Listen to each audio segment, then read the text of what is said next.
L-elezzjoni tal-Eżekuttiv tal-Partit Nazzjonalista li saret is-Sibt filgħaxija mhux biss kienet ikkaratterizzata minn nuqqas ta' interess, iżda kien hemm blok vote ċar biex nies li mhumiex tal-establishment kemm jista' jkun jibqgħu barra.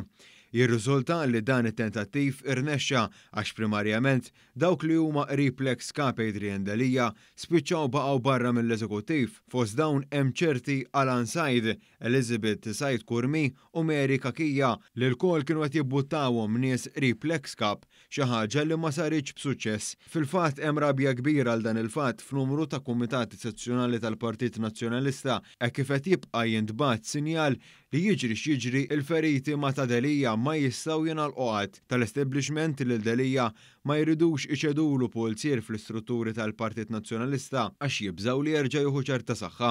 Fost dawk li huma l-iktar imbuttati minn din il-fazzjoni tal-Partit Nazzjonalista hemm Francis Zammid Dimek u Michael Fenekadami li t-tnejn reġgħu sabu posthom fl-Eżekuttiv. L-istess Michael Piccinino u Michela Dalli li hija wkoll l-assistenta ta' Mart il-kap tal-Oppożizzjoni. Għal din l-elezzjoni il-Partit Nazzjonalista organizzaw ukoll il-votazzjoni bekrija iżda l-parteċipazzjoni ma kienx waħda kbira. Sorsi fid-Dar Ċentrali qalu li l-block vote kien waħda mir-raġunijiet għaliex kien hemm min għażel li jipprotesta billi ma jivvutax. Terz tal-konsillieri fil-Kunsill Ġenerali tal-Partit Nazzjonalista ma votawx fl-elezzjoni tal-Eżekuttiv tal-Partit. Fil-fatt, kienu biss 68% tal-membri f'organu daqstant importanti fil-Partit Nazzjonalista li votaw għal Kumitat ta' Eżekuttiv.